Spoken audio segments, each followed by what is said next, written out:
두 번 남았습니다. 두 번. 두 번 시간에 지금부터 2시간은 뭘 할 거냐면요. 좀 실제적인 이야기 좀 해보려고 그래요. 지금까지 우리가 원리들을 많이 배웠잖아요. 구체적으로 그럼 우리 실제 삶에 어떻게 실천할 수 있을까? 실천적인 이야기들. 이걸 좀 해보려고 그래요. 그래서 여러분이 한번 길을 쫑긋 하시고, 아, 내가 앞으로 이렇게 살아야 되는구나. 이렇게 이걸 얻는 시간이 되면 좋겠습니다.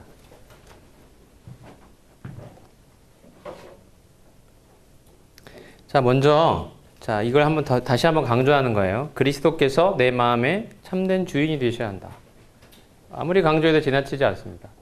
이거 꼭 여러분, 절대 그냥 넘어가시면 안 돼요. 이거, 여러분의 삶을 정말 주님께 드려야 합니다. 여러분의 인생의 주권을 확실하게 주님께 드려야 해요. 어떤 의무감을 말씀드리는 게 아니라요. 주님은 그럴 만한 분이시기 때문이죠.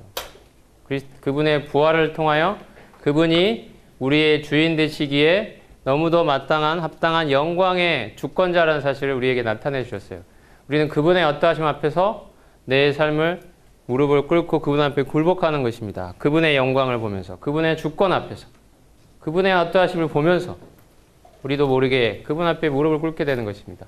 주님, 나를 위해 모든 것을 내어주신 그 사랑의 주님, 그리고 이제 부활하셔서 능력으로 하나님임을 입증해 주신 나의 주인 당신에게 내 삶을 맡깁니다. 내 삶의 주권을 드립니다. 제 삶의 진정한 주인이 되어 주시옵소서. 이 고백이 여러분에게 꼭 있기를 바랍니다. 어젯밤에 자기 전에 다들 기도하고 주무셨나요? 네? 주님, 제 삶의 주인이 되어 주세요. 혹시 아직도 이 마음이 양다리 속에서 갈등하고 계신 분이 있다면 주님께로 인생을 꼭 드리시고 맡기시기를 바랍니다. 이게 되어야 돼요. 여러분 인생에서. 신앙이 정말 신앙다워지고 하나님 믿는 것이 무엇인지 그 기쁨과 그 영광과 그 맛을 알려면요. 이거 반드시 돼야 돼요. 세상과 하나님 사이에 양다리 걸치면서 나의 야망과 그리스도의 주인 되심과 이 사이에서 양다리 걸치면서 세상에서도 좋은 거 다 단물 빨아먹고 하나님 안에서도 뭔가 한 자리 해보려고 하는 이런 생각은 가능하지도 않습니다. 여러분. 있을 수도 없어요. 애굽을 나왔는데 애굽 생활을 그리워하며 산다? 그러다가 이스라엘 백성이 망한 거예요. 그죠? 있을 수가 없는 이야기입니다. 우리는 세상과 이제 세상에 대해 죽은 자들이에요. 자, 이 사실을 꼭 기억하고 정말 나를 위해 정말 나를 위해 모든 것을 내어주시고 부활하신 예수 그리스도를 여러분의 삶에 참 주인의 자리에 모시기를 바랍니다. 그렇지 않다면 여러분이 꼭 회개하시길 바라요. 회개하시고 모셔드리십시오. 예수님 마음속에 주인으로.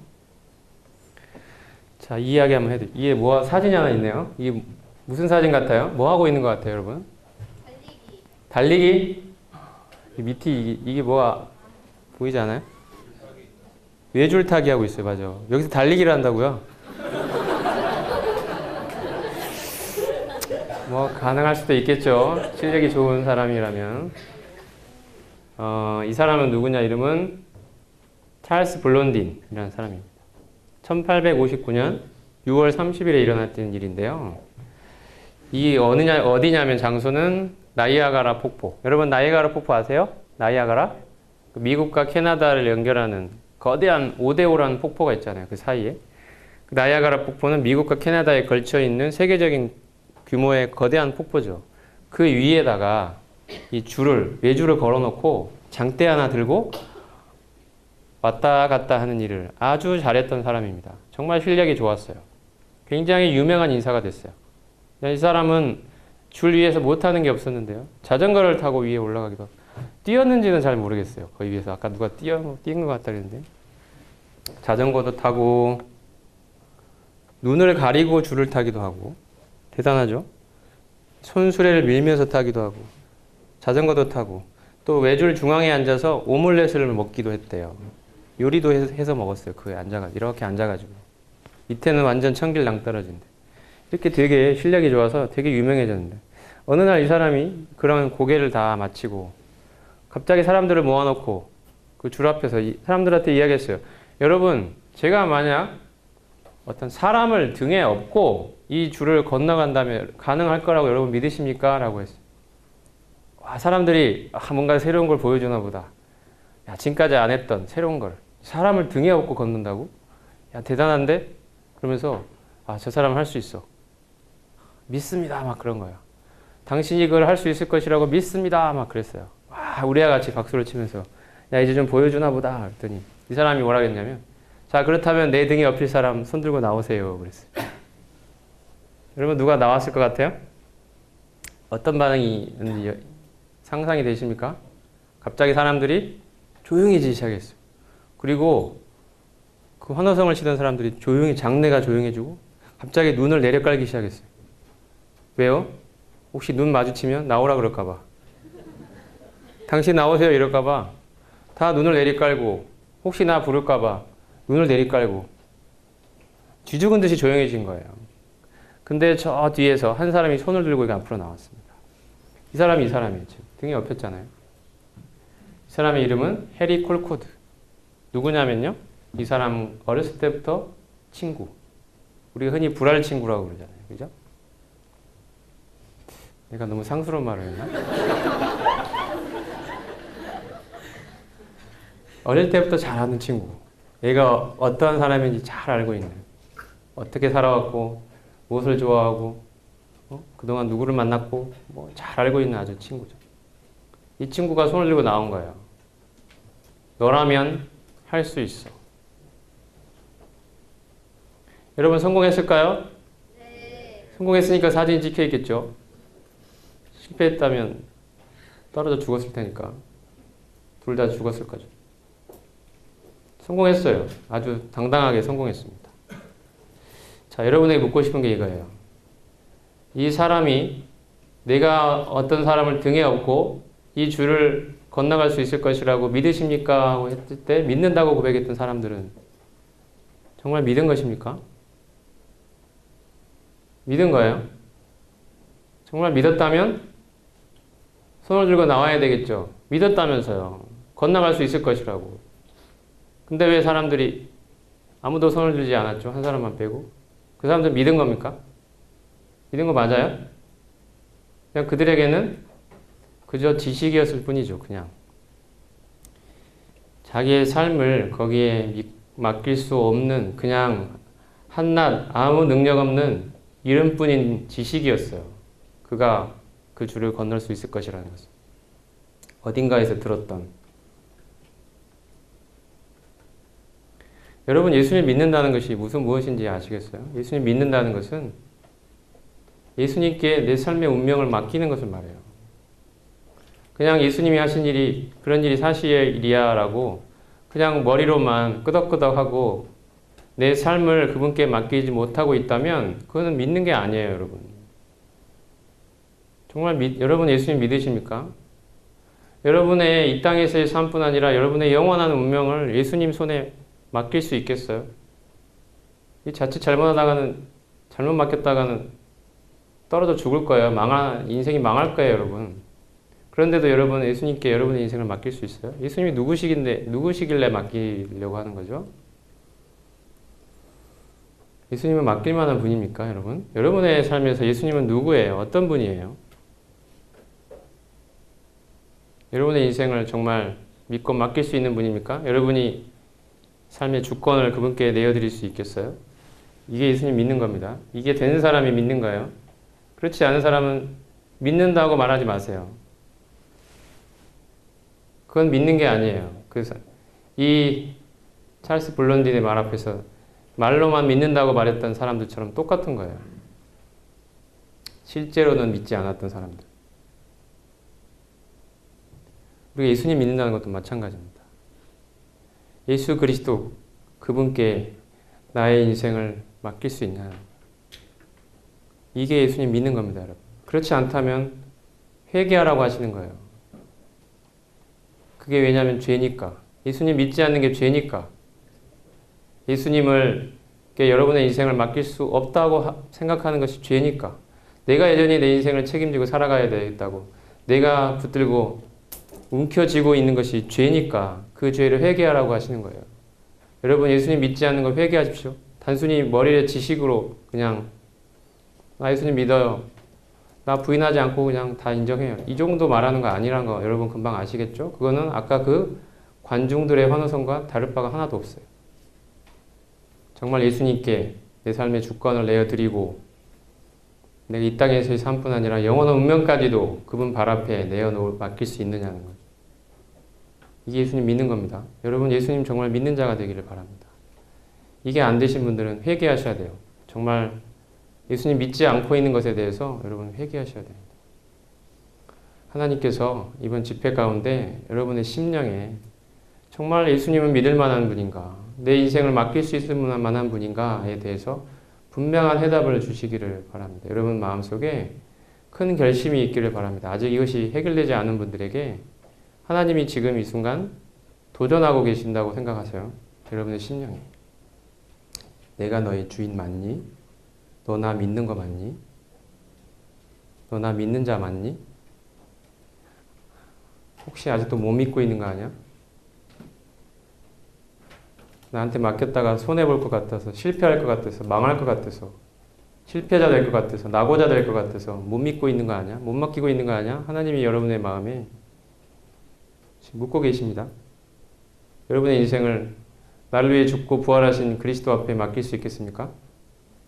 그리스도는 그럴 만한 분이신가요, 여러분? 이 질문 앞에서 반드시 꼭 아멘으로 대답한 여러분이 되면 좋겠습니다.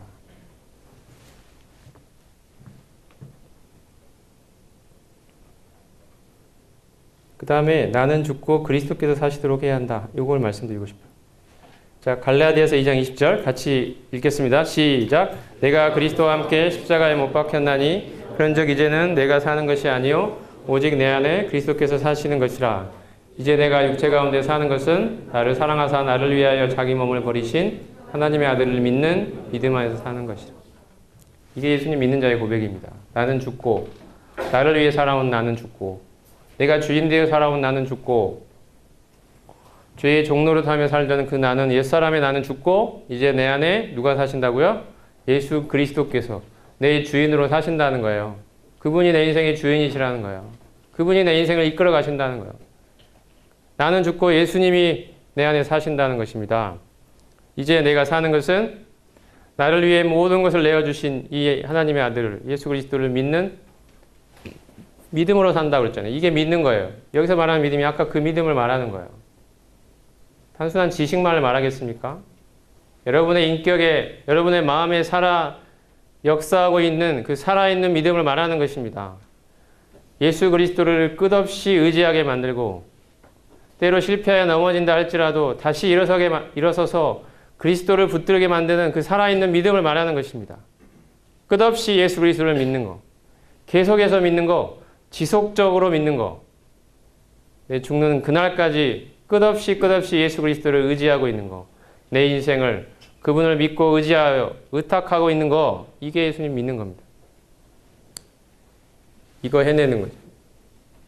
물론 우리의 능력으로 하는 건 아니지만 이 믿음을 가진 자가 예수님 믿는 자입니다. 여러분 예수님 믿는 자 맞습니까? 예수님에 대한 믿음으로 살고 계신가요? 예수님 여러분 인생의 주인이십니까? 자, 그렇다고 고백하는 것이 바로 이 고백이죠. 나는 나의 옛사람은 그리스도와 함께 십자가에 못 박혀 죽었다.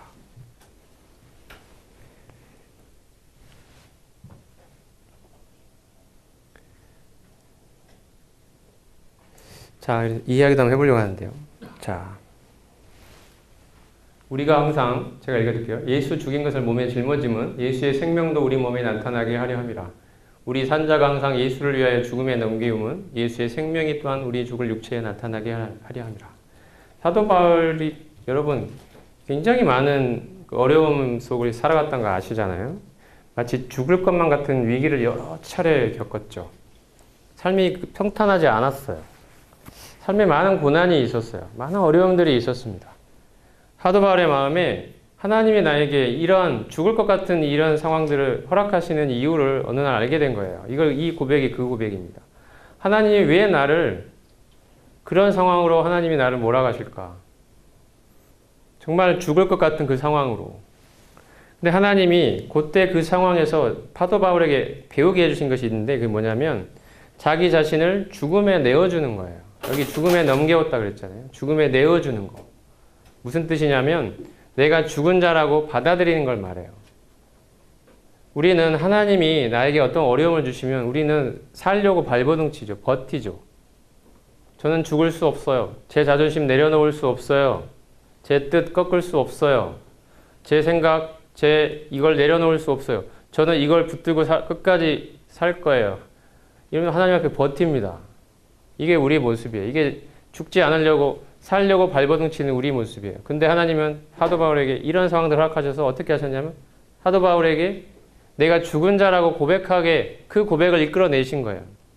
항복 선언을 받아내신 겁니다. 하나님 제가 죽은 자임을 고백합니다. 이것이 죽음의 나를 넘겨주는 삶이에요. 그렇게 하신 이유가 뭐라 그랬죠? 바울이 깨달은 게 이거예요. 하나님이 나에게 이 항복 선언을 받아내시는 이유, 내가 죽은 자라고 고백하게 하시는 이유, 그 이유가 뭐라고요? 예수의 생명이 이 죽을 육체에 나타나도록 하기 위하여. 우리가 내 자신을 죽음에 넘겨줄 때 예수의 생명이 나를 통해 나타날 수 있기 때문에, 그때 비로소 나타나기 때문에 하나님이 나를 죽음에 넘기도록 하시는 거구나. 이걸 바울이 깨달은 거예요. 여러분, 죽지 않고는 다시 살아날 수 없다는 걸 아십니까? 죽음 없이 부활이 있을 수 없다는 사실을 아셔요? 하나님의 목표는 우리를 부활시키시는 거예요. 살리시는 거예요. 그리스도의 생명이 나타나도록 하시는 거예요. 그러기 위해서 우리를 죽음에 넘겨주도록 하기를 원하시는 것입니다. 하나님이 우리에게 어려운 상황, 힘든 상황, 견디기 힘든 이런 순간들을 주시는 이유가 이거예요. 우리에게 하나님 제가 죽은 자임을 고백합니다. 세상의 야망에 대해서 죽었고 내 스스로의 인정에 대해서 인정받고자 하는 마음에 대해 죽었고 나의 의지, 어제 조지 밀러 형제님 고백처럼 나의 의지, 취향, 선호에 대해 죽은 자요. 세상과 세상의 인정 혹은 비난에 대해서도 죽은 자요. 심지어 가까운 친구들, 형제들, 이 성도들의 인정과 비난에 대해서도 죽은 자라는 사실, 이 고백을 끌어내시기 위해서 여러분에게 그런 상황들을 허락하시는 것입니다. 여러분 살려고 발버둥치지 마세요. 하나님이 요구하시는 죽음을 묵묵하게 받아들이시기 바랍니다. 자존심 내세우고 끝까지 살려고 발버둥치지 마시고 죽음을 묵묵히 받아들이세요. 그럴 때 어떤 일이 일어난다고요? 예수의 생명이 여러분에게 역사합니다. 이게 하나님이 우리를 거룩하게 만들어 가시는 원리예요. 예수님의 생명, 그분을 닮은 이 속성이 그분의 온유함, 성실하심, 그분의 사랑, 그분의 인자하심, 이 모든 예수님의 성품이 나타나는 원리예요. 예수의 생명이 우리 안에 나타나려면 먼저 우리의 죽음이 있어야 합니다. 그래서 우리를 죽음으로 우리에게 허락하시는 거예요. 죽을 것 같은 상황을 허락하신 이유가 그겁니다. 죽으라는 이야기죠. 네 몫의 죽음을 받아들이라는 것입니다. 그럴 때 생명이 역사할 것이다. 이게 하나님의 원리입니다. 이게 그리스도의 연합을 깨달은 자의 삶입니다. 여러분. 예수님이 걸어가셨던 그 십자가의 길로 걸어가는 것입니다. 자기가 높임받고 영광받고 인정받고 대접받는 삶을 원하는 것이 아니라 그리스도처럼 낮아지고 없어지고 부서지는 길로 가는 것입니다. 자기 자신에 대해 신뢰하는 길이 아니라 스스로 자기 자신에 대해 포기하는 길로 가는 것입니다. 여기에 부활의 영광이 있기 때문이죠. 부활의 생명이 있기 때문이죠.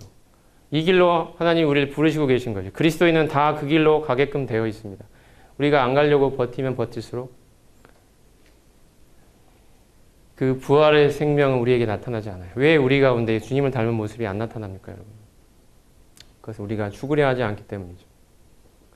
하나님이 선고하신 죽음을 내 몫으로 취하려 하지 않기 때문이죠. 거부하려 하기 때문입니다. 여러분, 하나님 우리는 이미 죽은 자임을 말씀하셨잖아요. 우리가 그것을 믿음으로 받아들이십시오. 여러분 자존심이 상할 때 내가 죽은 자라고 하나님 앞에 고백하세요. 죽은 자가 뭐가 섭섭하고 뭐가 서운하고 뭐가 속상하고 무슨 집착이 있고 뭐가 있겠어요. 죽은 자가. 죽은 자가 정말 자유로워지는 것입니다. 다른 성도를 정말 용서할 수 있고 사랑할 수 있어요. 죽은 자가 가능한 겁니다. 예수의 생명이 역사할 수 있는 토대가 되는 거예요. 죽음 위에서. 자, 이걸 꼭 여러분이 하시길 바랍니다. 자, 이런 것들을 바울이 고백했죠. 내가 그리스도 예수를 아는 지식이 가장 예수님을 알기를 원했는데 예수님 아는 삶은요. 어떻게 해야 된다 그랬죠? 내가 그리스도의 부활의 권능과 그 고난에 참여함을 알려하여 어찌하든지 그의 죽으심을 본받아 부활에 이르려 한다. 이렇게 이게 바울의 고백이었습니다. 뭐라고요? 죽으심을 본받아 부활에 이르려 한다. 나중에 죽어서 하는 이야기 아닙니다. 오늘 내가 살아가는 이 삶의 현장에서 그리스도의 죽으심을 본받아 그분의 부활의 권능에 동참하는 이 삶을 통하여 그리스도를 알기를 원했던 거죠. 그리스도를 안다는 것은 그분의 십자가와 그분의 부활에 동참할 때 그리스도를 알 수 있어요. 그리스도를 닮아가는 삶은 책상머리에 앉아서 책 몇 권 읽고 무슨 성경 공부 교재 몇 권 떼고 이렇게 한다고 되어지는 게 아닙니다. 우리 각자의 삶의 실제 현장에서 내 자신을 그리스도의 죽음에 내어주는 이 훈련들을 통해서 여러분이 실제로 여러분의 삶에 나타나는 부활의 권능을 경험할 때 여러분 안에 이제 예수의 생명이 자라고 역사하게 되는 것입니다. 제 말이 이해하시죠, 여러분? 이거 꼭 마음속에 간직하시면 좋겠습니다. 여러분 이미 죽은 자예요. 죽여라고 하는 거 아닙니다. 이미 죽은 자라는 것을 받아들이라는 거죠. 이럴 때 우리가 이 십자가에 참여하여 부활의 권능으로 나올 때 그리스도를 알아갈 수 있다는 것입니다. 그 다음에 죄의 유혹이 올 때 내가 죄에 대해 죽었음을 믿음으로 선포하자. 이거 말씀드리고 싶어요. 음란한 생각들, 교만한 생각들, 탐욕, 시기, 분노, 미움 이런 것들이 닥쳐올 때 우리가 어떻게 해야 할까요? 이게 이제 그동안 많이 이야기했던 주제인데 그 전에는 내가 내 힘으로 나를 억누르고 뭐 죽여보려고 했다면 그래서 실패를 반복했다면 이제 우리가 배웠다면 어떻게 해야 되죠? 이제 나는 이미 죄에 대해 죽은 자여 의에 대해 살아있다. 하나님이 하신 일을 내가 기초로 해서 그걸 믿음으로 받아 여기고 그 여김의 믿음을 토대로 이제 드리는 이 삶을 살자고 말씀드렸죠. 내가 죄에 대해 죽었음을 믿음으로 한번 선포해 보자는 거예요. 죄를 향해서. 아까도 어제도 말씀드렸지만 육신이 있으니까 나 어쩔 수 없어 이런 생각 버리고 죄 지어도 괜찮아 어차피 하늘나라 갈 텐데 이런 생각 정말 한순간도 가지셔는 안 됩니다. 하나님 앞에 단호해지셔야 합니다. 하나님이 죄를 얼마나 미워하시는지 아시죠? 죄에 대해서 결코 짓지 않으려는 이 단호한 마음이 우리에게 필요합니다. 근데 이 삶이 우리의 노력으로 가능하지 않기 때문에 우리가 그리스도와 연합을 말한 거 아니겠어요? 그리스도와 연합됨으로 이러한 삶을 살아갈 수 있다고 지금 말씀을 계속해서 살펴본 거죠. 하나님이 이루신 해방을 내가 믿음으로 내 것으로 취하고 삶에서 순종으로 적용해 나갈 때 이게 우리가 경험할 수 있다는 이야기입니다. 여러분 이 사람이 누군지 아시겠어요? 이 굉장히 앞에 잘생긴 분이 있는데 우리나라 사람은 아니란 걸 아시겠죠? 상상해서 그린 그림이니까 아마 알아볼 수 있는 분은 없을 거예요. 이분과 동시대에 살았던 사람도 없고 이분은 4세기에 살았던 어거스틴이라는 사람입니다. 어거스틴. 혹시 들어보셨어요? 어거스틴? 어거스틴 들어봤어요? 어느 교회입니까? 남사교회 제가 간 적 없는 것 같은데 미리 다 예습하고 오셨나? 어거스틴이 이제 교회사에 굉장히 큰 족적을 남긴 인물인데 젊었을 때 되게 방탕하게 살았어요. 여러 여자를 건드리고 사생활이 아주 문란했어요. 이렇게 젊은 시절 막 즐기면서 죄에 빠져서 아주 질펀하게 막 죄 가운데 뒹굴면서 살았는데 이 사람의 곁에는 항상 그를 위해 기도하는 경건한 어머니 모니카라는 어머니가 있었습니다. 항상 하나님 앞에 기도했어요. 얘가 이 죄된 삶을 버리고 하나님께로 돌아오게 해달라고. 하나님 앞에 매일 눈물로 기도했습니다. 저런 죄된 삶을 버리고 하나님께로 제발 돌아올 수 있게 해달라고. 이 기도를 수십 년간을 드린 거예요. 어느 날 하나님이 이 기도에 응답하셔서 어거스틴이 이제 죄된 삶을 청산하고 이제 하나님께로 회심을 하게 됩니다. 그리고 얼마 후에 어느 정도 시간이 흘렀는데요. 얼마 후에 길을 가는데 저쪽에서 어떤 여자가 자기의 이름을 부르는 음성을 들었어요. 어거스틴 하면서. 쳐다보니까 자기가 젊었을 때 한바탕 놀았던 그 여자인 거예요. 왜 불렀을까요? 어거스틴을 그 여자가? 오랜만에 만났는데 같이 한번 놀아볼까 이거죠. 같이 한번 죄를 지어볼까 이렇게. 나랑 옛날에 놀았듯이 한번 죄 한번 즐기면서 한번 해보자는 거죠. 불렀어요. 어거스틴 하면서. 어거스틴이 쳐다보고 그 여자인 걸 알아봤는데 신경도 안 쓰고 가니까 다시 한번 그 여자가 크게 불렀죠. 어거스틴 나를 몰라보느냐 어거스틴 하면서. 그 어거스틴이 그 여자를 향해 하는 말이 이것입니다. 나는 당신이 알던 그 어거스틴이 아닙니다. 그 어거스틴은 죽었습니다. 이렇게 말했어요. 그 여자를 향해서. 그리고 자기가 가던 길을 그냥 갔습니다. 묵묵하게 갔습니다. 이게 실화인데요. 여러분을 힘들게 하는 그 죄가 여러분을 유혹해 올 때 어떻게 해야 할까요? 이 어거스틴처럼 죄를 향하여 선포하자는 거예요. 나는 너에 대해서 죽은 자라고. 그 옛날에 나는 너의 종노릇하던 옛날에 나는 죽었다고. 나는 더 이상 너의 종이 아니라고. 너는 더 이상 나의 주인이 아니라고. 나는 옛날에 나는 죽은 자라고. 이 죄를 향하여 선포하라는 것입니다. 여러분 하실 수 있겠어요? 죄의 유혹이 올 때? 하나님이 이루신 일의 기초 위에서 믿음으로 받아들이고 죄를 향하여 선포할 수 있겠습니까? 나는 너에 대해 죽었어. 너는 더 이상 나의 주인이 아니야. 나는 더 이상 너의 종이 아니야. 나는 너로부터 해방받았어. 하나님이 이 일을 이루셨어. 여러분 마음판에 새기실 수 있겠습니까? 어떤 자매님이 이렇게 간증해 오셨어요. 제가 한두 달 전에 카톡으로 받은 건데요. 이 자매님이 허락을 받아서 여러분에게 소개하는 간증입니다. 제가 읽어드릴게요. 최근에 죄에 대해 죽음, 특별히 죄의 권세에 대해서 놀라운 경험을 하게 되었고 3개월 이상째 하고 있습니다. 그것은 형제님 말씀께서 말씀 중에 죄가 나를 죄짓게 할 때, 나를 죄 가운데로 끌고 가려고 할 때, 마음속에 죄짓고자 하는 생각이 들어서 약해지려고 할 때 그때 죄에게 선포해보라고 하셨었지요. 죄, 나는 너에 대해 죽었고 그렇기 때문에 나는 너와 상관이 없고 더 이상 너의 종이 아니다. 그러므로 나에게 죄를 짓도록 명령하지 말라. 나는 더 이상 너의 종이 아니다. 아니며 너와 상관없는 자가 되었고 너에 대해 자유하다. 이렇게 선포해보라고 하셨죠. 그런데 몇 개월 전 제가 더 이상 너무 괴로워서 그 방법을 한번 시도해 본 것입니다. 엎드려 누워서 죄에 대해 선포했습니다. 소리내지 못하고 마음속으로 그러나 단호하게 선포해 보았습니다. 저는 제가 해결하고 싶은 죄의 문제가 있었습니다. 그런데 놀라운 일이 일어났습니다. 엎드려 기도한 그 순간 이후로 그 죄에 대한 몸의 반응이 일어나지 않았습니다. 실로 놀라운 일이었습니다. 저는 주님께 감사드렸습니다. 그 이후로 3, 4개월 후가 흐르고 있지만 제가 반복하고 싶지 않았던 그 죄를 그날 이후로 한 번도 짓지 않게 되고 있습니다.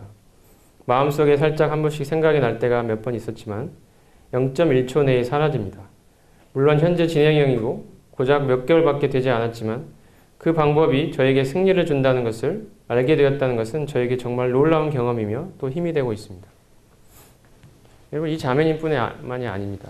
여러분 하나님의 말씀은 정말 살아있어요. 능력이 있어요. 하나님이 하신 일이 말씀에서 우리에게 보여주신 것이 거짓말이겠습니까 여러분? 이게 사실이에요. 우리가 이걸 정말 믿을 수만 있다면 내 것으로 취할 수 있다면 여러분의 것이 될 것입니다. 여러분의 삶에서 경험할 수 있습니다. 여러분 스스로 약한 죄에 대해서 선포해 보세요. 정말 믿음으로 나는 너에 대해서 죽은 자야. 너는 더 이상 나의 주인이 아니야. 나는 더 이상 너의 종이 아니야. 너의 종 노릇하던 그 옛날에 나는 죽었어. 난 이제 그리스도 주인 되시는 새 사람이야. 선포해보라는 거죠. 죄를 향해서. 여러분 한번 해보세요. 정말 해보세요. 믿음으로 화합하고 해보세요. 여러분의 삶이 분명히 변화될 것입니다. 이전과 같은 삶을 살고 있지 않은 여러분을 보게 될 거예요.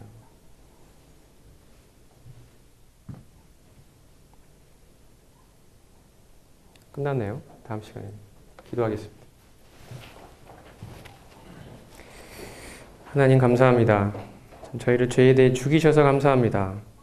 참으로 저희로 하여금 이제 저희가 저희 자신이 주인 되어 살던 옛사람이 아니라 이제 그리스도를 저희 주인으로 모시고 그분께 저희 인생을 믿고 맡기는 이 새 사람으로 저희를 만들어 주셔서 감사합니다. 이것이 저희 정체성이고 하나님이 저를 바라보시는 하나님의 관점임을 저희가 믿습니다. 저희로 하여금 죄가 유혹에 올 때 예전처럼 죄에 끌려다니는 삶을 살지 않게 하시고 이 죄를 향하여 이제 나는 너에 대해 죽었다고 믿음으로 담대하게 선포할 수 있는 우리가 될 수 있기를 원합니다. 그를 통하여 하나님이 약속하신 이 죄로부터의 승리가 저희 것이 되는 것을 경험해가는 삶을 살아갈 수 있도록 주님이 도우시기를 참으로 기도합니다. 저희 자존심이 상하는 그 순간에도 하나님께서 허락하시는 그 상황과 환경 속에서 정말 제가 죽은 자임을 믿음으로 고백할 수 있도록 하나님 인도하여 주시옵소서. 이것을 통하여 우리 이제 그리스도의 생명이 나를 통해 나타나고 그리스도의 아름다운 인격이 나를 통해 드러나는 이 놀랍고 위대한 삶으로 저희를 불러주셔서 감사합니다. 여기 모여있는 모든 청년들의 삶에 이 축복이 임하기를 기도합니다. 주 예수 그리스도의 이름으로 기도했습니다.